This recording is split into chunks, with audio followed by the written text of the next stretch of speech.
Welcome to Mrs. Bays' 6th grade math video lesson. This is the 4th video in the series on integers, and in this lesson we are going to focus our attention on dividing integers. Let's begin by going over our vocabulary. First is integer. Well, another way to refer to integers is by using the words sign numbers.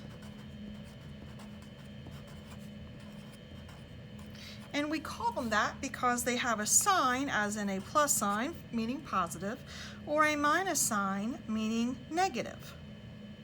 Integers are whole numbers,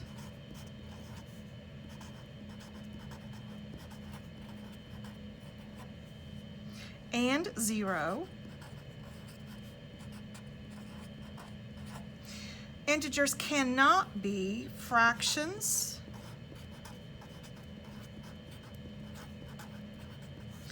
decimals, or percents.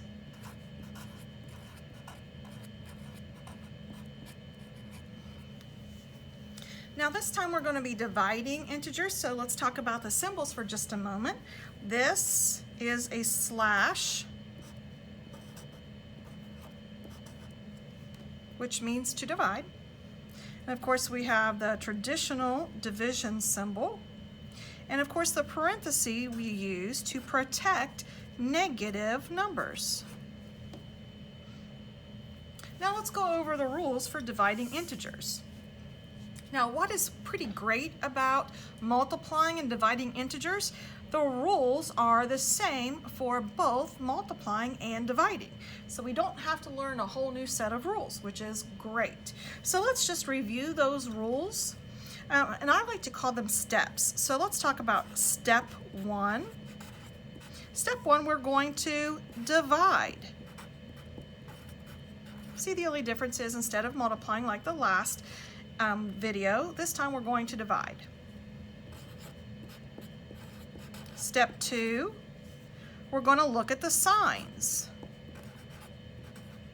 meaning the plus signs and the minus signs. So now let's go into those in more detail. If you have two signs that are the same,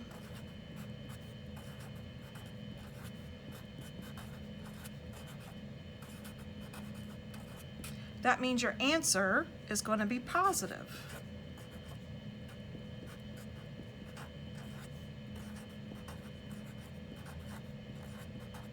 So that means that you would have either two positive numbers that we're dividing, or you would have two negative numbers that we are dividing. And of course that means that their signs would be the same. Okay, now what if we have two numbers with signs, but those signs are different?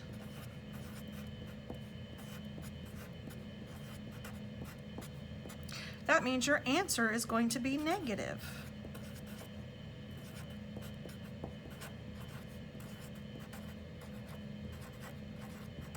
So that means like the first number would be positive and the second one would be negative. Oops, not a -1, sorry, just a negative. Or the first number is negative and the second number is positive.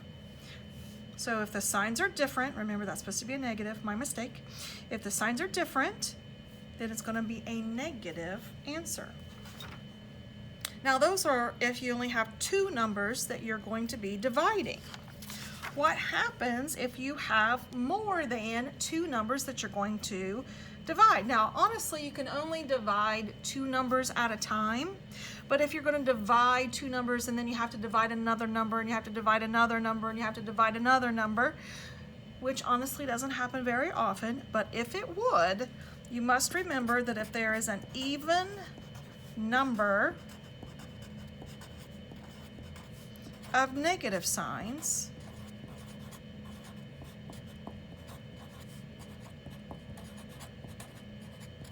then your answer is going to be positive.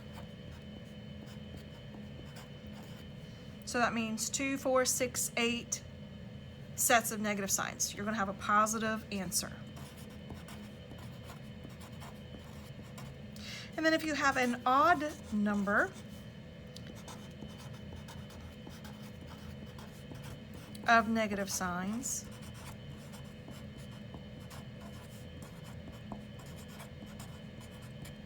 your answer is going to be negative.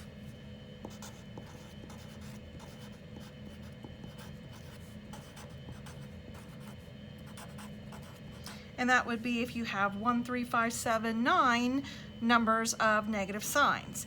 Now, again, just one more time, when you divide, you're not going to have, or you can't, let me put it this way. If you're going to divide, you can't have more than 2 numbers dividing at a time. But if you would have a list of numbers that you're going to divide, think about, is there an even number of negative signs or an odd number of negative signs? That will help you determine the answer. Okay, let's look at some examples. This is dividing integers when the signs are the same. So again, first step, we're going to just completely ignore, for now, the signs, and we're just going to divide.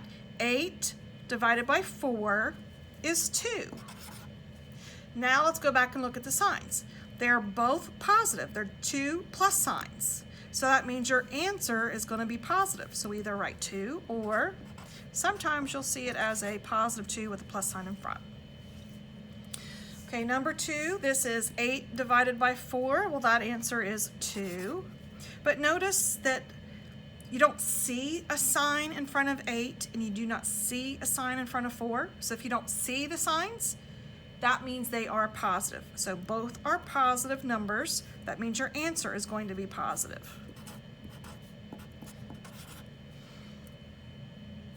Okay, next one.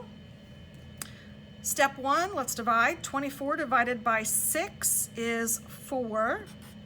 Now let's go back and look at the signs. This is negative, 24 is negative, 6 is negative. That's 2 negative signs. That means your answer is positive. And the last one, 8 divided by 8 is 1. Now let's look at the signs. Here's a negative 8, this is a negative 8, 2 negatives. That's an even number of negative signs. That means your answer is positive. All right, let's look at a few more examples. This is dividing integers when the signs are different. So first, let's divide. 14 divided by 2 is 7. Now let's look at the signs. Well, I don't see a sign in front of the 14. So if I don't see a sign in front of the 14, that means it is positive. And you can put a little plus sign in front if you need to. And this 2 is negative. So notice the signs are different. We have a positive, we have a negative. That means the answer is going to be negative. Now, to protect that negative sign, we should surround this answer with parentheses. Okay, 49 divided by 7. 49 divided by 7 is 7. Now let's go back and look at the signs. 49 is positive, 7 is negative. We have a positive, we have a negative, so the answer is negative. And again, we want to protect that negative number with parentheses. 12 divided by 3 is 4. Now let's go back and look at the signs. 12 is negative, but notice 3. I don't see a sign in front of it, so that means it must be positive. And you can put a little plus sign in front if you feel like you need to. So we have a negative, we have a positive. That means the answer is going to be negative. So let's protect it by putting a set of parentheses around the number, which is -4, or the answer is -4. 36 divided by 4. 36 divided by 4 is 9. Now let's go back and look at the signs. Here's a negative, here's a positive. So 1 negative, 1 positive, the answer is negative.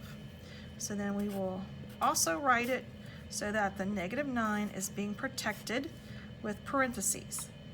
Remember, we protect negative numbers so we don't confuse the sign, the negative sign, as being a smudge, a smear, or a mistake. All right, now I want you to practice, and you have a choice. If you're going to work online, which I would prefer, honestly, but if you do have a choice between online and paper. Online, please go to iExcel and do endpoint 14. Now, if you don't want to work online and you prefer to do paper, you do have the paper option. So you'll go to the packet and look for dividing integers page. Now, whether you do the practice online or you do the work on paper, you must get at least an 80% to get full credit, which would be 10 out of 10. Or you can get 100% on either the online or paper, and that would give you a bonus point, 11 out of 10. Now let's just take a quick look at the packet. Here's the packet I was referring to. So endpoint 14 is work that would be for Thursday, January 14th. So you either do the online or the paper version, and it is in this packet. If you are completing the work online, all practice, that would be your iExcels, and the assessment are due by Friday, January 15th by midnight. If you are completing the paper copies only, that would be this packet and these papers. Please send the completed packet to me by Tuesday, January 19th, or if you want to take pictures and send them to me that way, that is also acceptable. Thank you.